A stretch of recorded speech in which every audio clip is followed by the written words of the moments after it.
할렐루야. 우리 앞뒤 없 사람과 이렇게 인사하겠습니다. 우리의 약함을 인정합시다. 우리의 약함을 인정합시다. 네, 오늘은 사무엘하 15장 하반절 말씀을 통해서 약함을 인정하는 믿음이란 제목으로 하나님 말씀을 전하겠습니다. 사무엘하는 우리가 함께 지금 나누고 있는데 사울의 죽음으로 시작해서 다윗이 통일 왕국을 만들어가는 그런 이야기를 담고 있습니다. 다윗은 이스라엘 왕이 되어서 많은 성공을 거두었지만은 밧세바 간음 사건으로 인해서 큰 죄를 짓게 되고 이를 숨기기 위해서 우리아를 죽이기까지 하죠. 그런데 이 사건이 다윗의 발목을 잡아서 하나님의 심판을 받아 그의 가족과 그리고 이 이스라엘 왕궁에 계속해서 큰 영향을 미치게 됩니다.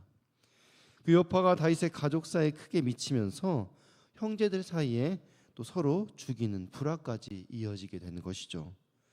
그리고 그중 압살롬은 또 다윗 왕이 자기를 후계자로 인정하지 않는다라고 하면서 불만을 품고 반역을 일으킵니다. 압살롬은 반역을 준비하기 위해서 이스라엘의 많은 사람들을 자기 편으로 끌어들이며 다윗을 위협했습니다. 결국 그 반역이 성공했고 다윗은 예루살렘 성을 버리고 피난길을 떠나게 되는 거죠.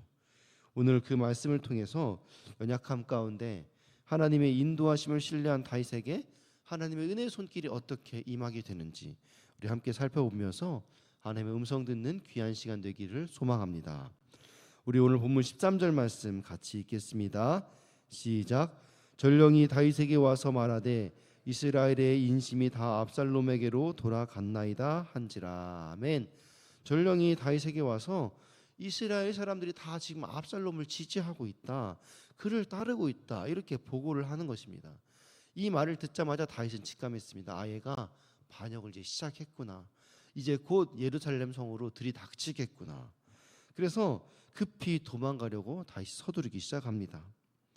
다윗이 예루살렘에서 자기와 함께 있었던 그런 신하들을 이제 하나하나 모으면서 그들과 이제 피난길 계획을 세우는 거죠. 우리 14절 말씀 같이 읽겠습니다. 시작. 다윗이 예루살렘에 함께 있는 그의 모든 신하들에게 이르되 일어나 도망하자. 그렇지 아니하면 우리 중 한 사람도 압살롬에게서 피하지 못하리라. 빨리 가자. 두렵건대 그가 우리를 급히 따라와 우리를 해하고 칼날로 성읍을 칠까 하노라. 아멘. 이 신하들은 압살롬이 데려간 그 200명의 사람들을 제외한 예루살렘에 남아있는 신하들이었어요. 압살롬이 데려간 사람들은 그 다방면의 실력자들도 포함되어 있었지만은 그 외엔 대다수 그 하급 관리들이었어요. 그러니까 아직 이 예루살렘에 남아있던 이 신하들은 다윗과 강하게 연결되어서 다윗에게 인정받았던, 그리고 또 다윗이 도망자 그 생활을 할 때에 또 그와 함께했던 그런 용사들로 구성된 사람들이었죠.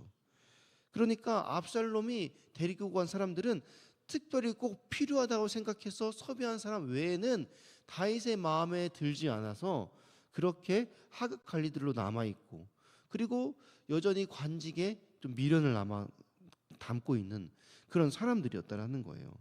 사실 그렇게 다윗과 강하게 연결되어 있어서 포섭 자체가 힘들어서 그 나머지 사람들을 데리고 갔던 거죠. 다윗은 만일 압살롬의 공격을 받게 되면은 피할 길이 없으므로 압살롬이 이르기 전에 빨리 도망가야 된다라고 그 자기 사람들과 함께 이제 도망길을 계획하는 겁니다. 압살롬이 예루살렘 성을 공격하는 데 있어서 이른말에 자비심도 기대할 수 없다라고 이미 그 압살롬의 그 마음을 다 꿰뚫어 보고 있었던 거죠.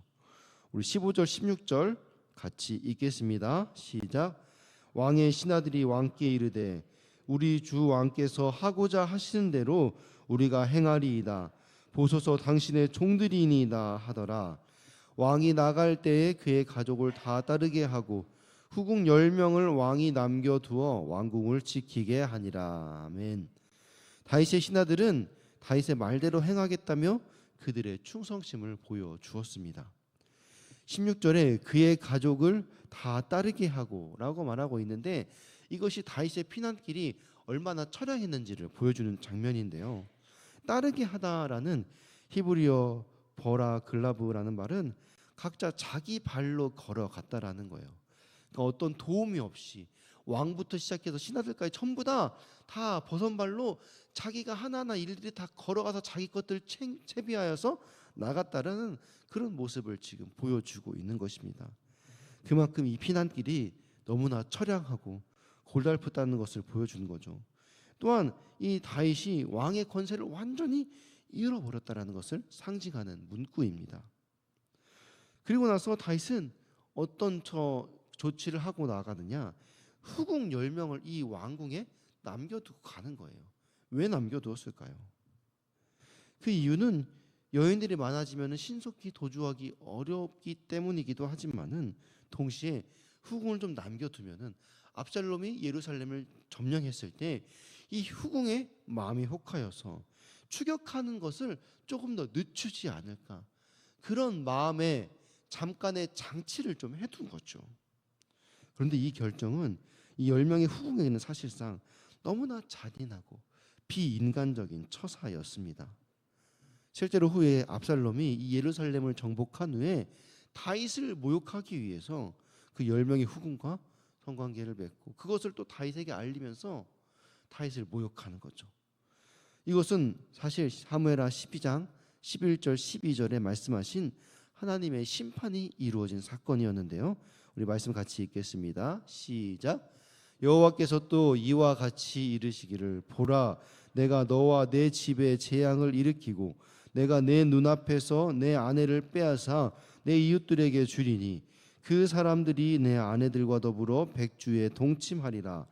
너는 은밀히 행하였으나 나는 온 이스라엘 앞에서 백주의 이 일을 행하리라 하셨나이다 하니. 아멘. 사실 후궁이라고 하지만 후궁도 자기 아내지 않습니까? 자기 가족인데 그냥 이 하나의 도구로 여겨서 그렇게 장치를 마련해 둔 거죠. 후에 다윗은 예루살렘을 다시 탈환하고 이 힘없는 후궁들을 가두어 버렸어요. 그 이유가 무엇이냐? 후궁들로 인해서 자기가 압살롬에게 모욕을 당했다라는 거예요. 사실 그렇게 하여서 압살롬의 추격을 좀 늦추려고 다윗이 스스로 장치했음에도 불구하고 이 압살롬이 그 후궁들을 이용해 가지고 다윗을 모욕하니까 너네들 때문에 내가 수치심을 당했다라고 말하면서 이 후궁들을 가두는 거죠. 사실 후궁도 가족이지 않습니까? 이런 다윗의 인간적인 모습을 보면은 압살롬과 크게 다르지 않는 것 같습니다. 다윗은 사울의 나라를 계승한다라는 정치적 목적을 위해서 다른 남자와 이미 가족을 이루고 있는 그래서 사울의 딸 미가를 강제적으로 데려왔어요. 그리고 또 그 이후에 밧세바를 강간했고 그것을 감추기 위해 남편 우리아를 살해하죠. 이제는 자신의 피난길을 확보하기 위해 첩 10명을 이용하고 나중에 돌아와서는 자신의 감정에 따라 그들을 함부로 버려버립니다. 우리는 성경의 이런 위대한 인물들을 볼 때 그 인물의 업적과 함께 하나님의 역사를 보아야 할 것입니다. 사실 하나님의 은혜가 아니었다라면은 인간의 연약한 모습으로는 아무것도 이룰 수 없는 똑같은 우리 사람이라는 거죠. 다윗도 하나님의 지혜가 아닌 그냥 사람의 방법으로는 너무나 악하고 어리석은 모습 투성이었습니다. 그래서 오늘도 우리가 하나님의 임재를 사모하며 내 생각이 아닌 하나님의 인도하심을 구해야 될 줄 믿습니다. 우리 본문 17절 18절 말씀 계속 읽겠습니다. 시작. 왕이 나가매 모든 백성이 다 따라서 벳메르하게 이르러 멈추어 서니 그의 모든 신하들이 그의 곁으로 지나가고 모든 그렉 사람과 모든 블렛 사람과 및 왕을 따라 가드에서 온 모든 가드 사람 600명이 왕 앞으로 행진하니라. 아멘. 다윗 왕이 함께 도망할 때 여러 민족들이 함께 같이 나옵니다. 이들은 다윗이 블레셋을 공략한 후에 고용되었던 블레셋의 사람들이었어요. 그렉 사람은 그레데 섬 출신의 블레셋 사람들이었고 블렛 사람은 출신이 다양한 여러 블레셋 사람들이란 말이에요. 이들은 다윗이 압살롬을 피해 도주할 때 다윗을 경호했던 사람들입니다. 그러니까 이제 다윗을 따라가기도 했지만은 다윗을 지나가면서 앞뒤로 서서 다윗을 호위했다라는 거죠. 이 외국인 부대의 침입 책임자는 브나야였고 그리고 나머지 이스라엘 군대는 수르야의 아들 아비새가 이끌었습니다. 아마도 그 당시에 이제 흩어져 있던 이스라엘 군대들 또한 이 다윗과 압살롬을 두고 어디 편에 서야 될지 그렇게 정했을 거라는 거예요. 그런데 그들 중에 그 다윗을 선택한 사람들이 지금 이렇게 그 아비새를 중심으로 다윗을 따라왔다라는 거죠. 그들 중 다윗을 선택한 군사들은 이 다윗의 피난길에 동참하여 한 줄로 똑같이 서서 그렇게 걸어서 지금 피난하고 있는 것입니다. 이 모든 군사들이 다윗 곁을 지나갔다라고 말합니다. 다윗의 앞뒤로 지나가면서 다윗을 호위한 거죠. 우리 19절 20절 같이 읽겠습니다. 시작. 그때 왕이 가드 사람 이때에게 이르되 어찌하여 너도 우리와 함께 가느냐? 너는 쫓겨난 나그네인이 돌아가서 왕과 함께 내 곳에 있으라. 너는 어제 왔고 나는 정처 없이 가니 오늘 어찌 너를 우리와 함께 떠돌아 다니게 하리요? 너도 돌아가고 내 동포들도 데려가라. 은혜와 진리가 너와 함께 있기를 원하노라 하니라. 아멘. 다윗 왕은 이제 이렇게 외국인들이 함께 자신의 그 피난길에 동행하는데 그 중에 특별히 가드 사람 이때라는 장군이 와서 그의 가족들을 또 그와 함께 딸려온 그 식구들을 데리고 오는 거예요. 또 세밀하게 보았던 거죠. 그런데 그 가드 사람 이때의 행렬은 또 거절합니다.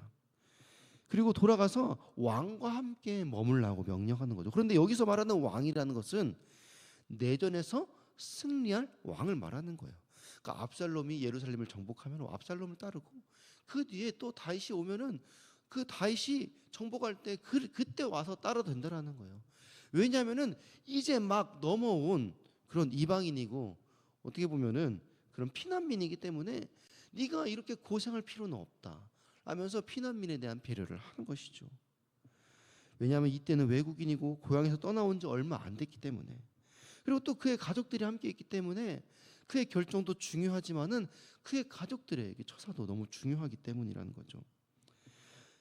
그리고 또한 다윗은 아직 이때의 충성심을 신뢰하기 힘들었기도 했을 것입니다.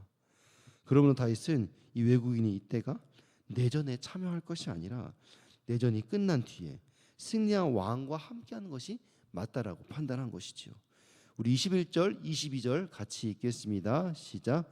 이때가 왕께 대답하여 이르되 여호와의 살아계심과 내 주 왕의 살아계심으로 맹세하옵나니 진실로 내 주 왕께서 어느 곳에 계시든지 사나 죽으나 종도 그곳에 있겠나이다 하니 다윗이 이때에게 이르되 앞서 건너가라 하매 가드 사람 이때와 그의 수행자들과 그와 함께한 이들이 다 건너가고. 아멘. 이때는 안 되겠다 싶어서 이제 자신의 충성심을 증명하기 위해 이제 필살기를 선포합니다. 여호와의 살아계심과 내 주 왕의 살아계심을 두고 맹세하옵나니 왕이 어디 있든지 내가 사나 죽으나 종도 함께 하겠나이다. 이 말을 듣고 다윗은 이제 이때 충성심에 감동하여서 그의 동행을 허락합니다. 이때는 자기 사람들과 그와 함께 있는 그 모든 아이와 함께 이제 함께 기드론으로 건너가는 거죠. 그런데 이렇게 이때에게 자비를 베푼 다윗의 모습을 보면은 그 전에 10명의 후궁을 남겨두며 자신의 안위를 보장했던 그런 다윗의 모습과 너무 비교됩니다. 어떤 것이 진짜 다윗의 모습일까? 그런데 둘 다 다윗의 모습입니다. 우리 안에도 이런 두 얼굴이 다 있지 않습니까? 중요한 것은 이 사실을 우리가 인정하고 스스로 돌아볼 줄 알아야 된다는 것이죠. 나는 절대 그런 사람이 아니야. 나는 늘 거룩하고 흠이 없다라며 교만하는 것이 아니라 늘 넘어질까 조심하며 우리의 연약함을 살펴야 한다라는 것입니다. 그리고 그 모든 것들 다 주님께 맡기는 것, 그것이 중요한 거죠. 늘 앉고 일어섬을 주님께 물어보고 나가고 들어갈 때마다 주님께 기도하면서 하나님의 인도하심을 구하는 것이 가장 큰 지혜인 줄 믿습니다. 우리 마지막 23절 같이 읽겠습니다. 시작. 온 땅 사람이 큰 소리로 울며 모든 백성이 앞서 건너가매 왕도 기드론 시내를 건너가니 건너간 모든 백성이 광야 길로 향하니라. 아멘. 다윗과 함께한 모든 백성들이 기드론 시내를 건너가며 얼마나 기가 막히고 억울했는지 도착하자마자 큰 소리로 통곡하며 울었습니다. 이 모든 것이 사실 어디서부터 시작된 것입니까? 다윗의 죄로부터 시작되는 것이죠. 하나님 앞에 범죄하고 하나님의 은혜를 잃어버린 한 사람 때문에 자신만 아니라 자신의 가족, 더 나아가 한 나라의 백성들까지 전쟁에 내몰리는 이런 비극적인 상황에 빠지게 된 것입니다. 오늘 우리가 살펴보니 다윗의 피난길은 우리에게 많은 교훈을 줍니다. 다윗은 압살롬의 반역에 앞서서 반역 앞에서 자신의 권력을 잃고 도망치며 자신의 연약함을 드러냈습니다. 그러나 다윗 곁에는 충성스러운 신하들이 많이 있었죠. 그를 따르는 외국인 병사들도 있었고 또 이방 멀리 가드에서 찾아온 이떼 장군도 있었습니다. 다윗의 제약으로 수많은 사람들이 고통받게 되었지만은 동시에 그가 쌓아온 그 덕으로 인해서 그의 곁을 지키며 충성심을 보여준 수많은 신하들이 있었습니다. 이 모든 것이 하나님의 은혜와 인도하심이었던 것이죠. 우리도 때로는 인간의 연약함으로 인해서 죄악 가운데 넘어질 때가 있습니다. 그때마다 우리 주변을 돌아보며 하나님의 인도하심을 구해야 될 줄 믿습니다. 그리고 평소에 이런 하나님의 예비하심을 기대하며 주어진 상황 속에서 늘 겸손하며 감사하며 그리스도인의 덕을 쌓아야 될 줄 믿습니다. 하나님은 심으신 대로 심은 대로 거두는 그 영적 질서를 무시하지 않으십니다. 우리가 받은 은혜를 흘러보낼 때 그 은혜가 하나님의 때에 아름답게 우리 삶에 열매 맺게 될 줄 믿습니다. 오늘도 그렇게 하나님의 은혜와 성령의 임재를 사모하며 우리의 연약함을 주님께 맡겨드리는 거룩하고 충성된 종들이 다 되어질 수 있기를 주님의 이름으로 축원합니다. 아멘. 우리 이 시간 들은 말씀 기억하며 함께 기도하길 원합니다. 자, 같이 기도하실 때 우리의 약함을 주님께 맡기고 주님의 지혜와 인도하심으로 함께하여 주시옵소서. 항상 주님의 예비하심을 바라보며 모든 것을 주께 하듯 겸손과 충성함으로 순종하며 나아가게 하여 주시옵소서. 특별히 우리 둔촌동 성전부지 그린벨트를 하나님의 때 하나님의 방법으로 열어 주시옵소서. 올림픽파크 보레온 아파트 마리차 32세대 4만 명의 영혼 구원하는 일에 우리 교회를 사용하여 주시옵소서. 몸과 마음으로 고통받는 성도님들 치유하여 주시고 그들을 돌보는 가족들을 위로하여 주시옵소서. 각자의 기도 제목을 위하여서 사랑하는 주님의 이름 세 번으로 함께 기도하시겠습니다. 주여, 주여.